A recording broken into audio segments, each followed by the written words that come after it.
في زمن بعيد أو ربما قريب سوف تعج الأرض بالفوضى والظلم، ستندلع الحروب كالنار في الهشيم، وستسيل الدماء في الوديان، وسيئن الناس تحت وطأة الفقر والجوع. سيكون الفساد قد استشرى في كل مكان، من القصور العالية إلى الأكواخ المهدمة. سينهب الحكام شعوبهم ويسحق الضعفاء تحت أقدام الأقوياء. في تلك الأيام السوداء سيتلاشى الأمل من قلوب الكثيرين، لكن في صدور المؤمنين سيكون هناك وعد قديم، وعد من النبي محمد صلى الله عليه وسلم بأن رجلاً من أهل بيته سيظهر ليملأ الأرض عدلاً كما ملئت ظلماً. في تلك الفترة العصيبة وفي قرية نائية في المشرق سوف يولد طفل في ليلة مظلمة لا ضوء فيها سوى وميض النجوم الباهت. اسمه محمد بن عبد الله من نسل السيدة فاطمة رضي الله عنها.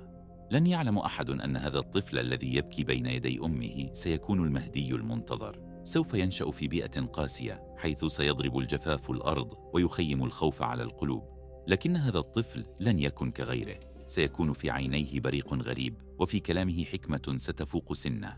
سيجلس مع الكبار وهم يتحدثون عن أحوال العالم، فيستمع بصمت ثم ينطق بكلمات تجعلهم ينظرون إليه بدهشة. سوف تمر السنين ويصبح محمد بن عبد الله شابا يتميز بالتقوى والشجاعة. سيكون عريض المنكبين، ذا وجه مشع بالنور وعينين تخترقان القلوب. سيتحدث الناس عنه في الأسواق والمجالس، يقولون: هذا الشاب ليس عاديا، إنه يحمل في قلبه هم الأمة.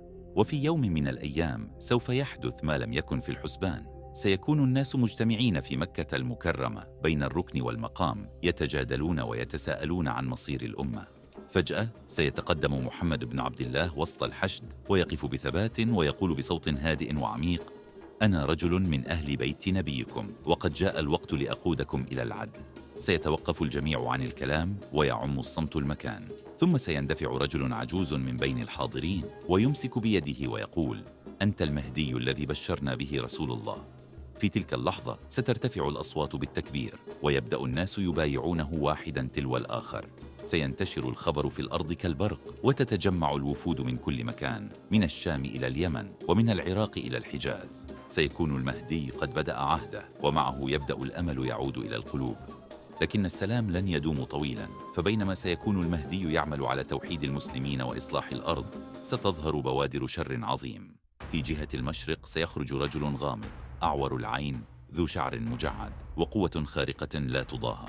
سيدعي أنه المسيح، لكنه في الحقيقة سيكون المسيح الدجال، أعظم فتنة وعد بها النبي صلى الله عليه وسلم.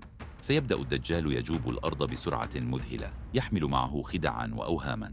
سيقف أمام الناس ويقول: أنا ربكم اعبدوني، ثم يحيي رجلا ميتا أمام أعينهم، أو ينزل المطر على قرية جافة، أو يخرج كنوزا من الأرض سينخدع به الكثيرون ويسقطون في فتنته. سيقول لهم: اتبعوني وسأعطيكم الجنة على الأرض، فيتبعونه وهم يظنون أنهم على الحق. لكنه حين سيحاول اقتحام مكة والمدينة سيقف عاجزا عند حدودهما، محاطا بحماية إلهية لا يستطيع اختراقها. سيكون الدجال يصرخ غضبا: سأدمركم جميعا، لكن صوته يتلاشى في الهواء دون أن يصل إلى تلك الأراضي المقدسة. مع تفشي فتنته سينقسم العالم. سيكون هناك من يتشبث بالإيمان ويحتمون بالمهدي وجيشه، وهناك من ينساقون وراء الدجال مفتونين بقوته الكاذبة. سيبدأ الرعب يعم القلوب، وترتجف الأرض تحت وطأة هذا الشر المستطير. في خضم هذا الاضطراب سيبدأ المهدي يحشد جيشه لمواجهة الدجال.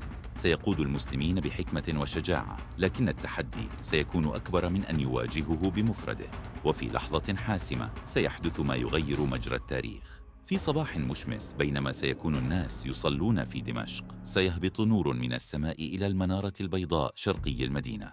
سيكون النبي عيسى عليه السلام قد نزل، مرتديا ثوبين مصبوغين بالزعفران، ووجهه يشيع نورا كأنه القمر في ليلة بدر. سيتقدم عيسى إلى المسجد حيث سيكون المهدي يقود الصلاة، وبعد انتهاء الصلاة ستتلاقى عيناهما، فيبتسم المهدي ويقول: مرحبا بك يا ابن مريم، لقد طال انتظارك.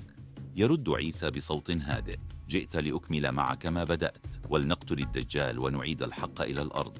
يتعانق الاثنان ويندفع الناس بالتهليل والتكبير، يشعرون أن النصر قد اقترب. سيتحالف المهدي وعيسى لقيادة جيش المسلمين في مواجهة الدجال وأتباعه. ستكون المعارك ضارية، حيث تزلزل الأرض تحت أقدام الجيوش وترتفع صيحات الشجعان في كل مكان. سيكون الدجال يقود جيشه بنفسه، يصرخ ويعد بالنصر، لكن عيسى والمهدي سيكونان يتقدمان بثبات، لا يهتزان أمام فتنته. ستستمر المواجهة أياماً حتى يصل الجميع إلى باب لد في فلسطين. هناك سيقف الدجال أمام جيش يحاول إرعاب المسلمين بقوته، لكن عيسى عليه السلام سيتقدم وحده، وبيده رمح وفي عينيه عزم لا يلين. سينظر إلى الدجال ويقول: انتهى زمنك يا كذاب، ثم يرفع يده وبقوة إلهية يطلق الرمح فيصيب الدجال في صدره. في تلك اللحظة سينهار الدجال أرضاً ويهلك أمام الجميع، وسينتهي بذلك أعظم فتنة عرفتها البشرية. بعد هلاك الدجال سيعود السلام إلى الأرض. سيقود المهدي وعيسى الناس بحكم عادل، حيث ستزدهر الأراضي ويعم الأمن وتتلاشى الفتن. سيعيش الناس في سعادة وأمان، يشكرون الله على نعمة النصر. وبعد سنوات من الحكم العادل سيموت المهدي ثم عيسى، تاركين وراءهما أرضاً مليئة بالخير والبركة.